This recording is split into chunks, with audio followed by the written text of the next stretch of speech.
देवपुर में रज्जू घिसी हुई गांव की गलियों में घूमता है। उसके बैग में केवल एक पेंसिल और 2 पुरानी नोटबुक हैं। उसका पुराना बैग ज्ञान की प्यास का संकेत देता है। भूली हुई सपनों की जगह में एक मौन वादा। गांव के बरगद के नीचे वह स्कूल पाता है, जो निराशा के बीच आशा की किरण है। रज्जू बच्चों को ध्यान से सुनता है। उसकी आंखों में सीखने की गहरी अटूट भूख झलकती है। उनके चेहरे पर एक तीक्ष्णता झलकती है, जो शिक्षा की शक्ति के माध्यम से परिस्थितियों से ऊपर उठने की एक मौन प्रतिज्ञा है।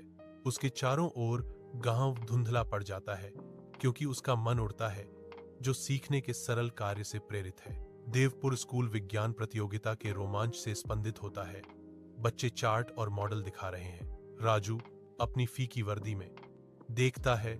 निराशा की एक लहर उस पर छा जाती है, क्योंकि वह देखता है कि उसके पास क्या कमी है। उस रात देर से रज्जू की खिड़की चमकती है। उम्मीद की किरण के रूप में वह त्यागे गए सामान पर झुक जाता है, प्रेरणा की तलाश में। जैसे जैसे चांद चढ़ता है, रज्जू की आंखों में एक विचार चमकता है। वह टूटी हुई चीजों से जल संरक्षण का एक मॉडल बनाता है। देवपुर गांव के स्कूल में राजू का नाम विजेता के रूप में गूंजता है। एक पल उम्मीद भरी हवा में निलंबित रज्जू की मां देखती है।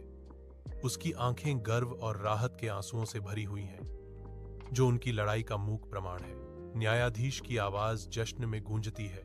राजू, तुमने ये सब सामान कहां से खरीदा? रज्जू आगे बढ़ता है। उसकी आवाज साफ और ईमानदार है। सर, मैंने कुछ नहीं खरीदा, मुझे यह सब इधर उधर पड़ा मिला। कमरे में सन्नाटा छा जाता है। हर आंख राजू पर टिकी होती है, क्योंकि उसकी साधारण घोषणा संतुलन में लटकी हुई है।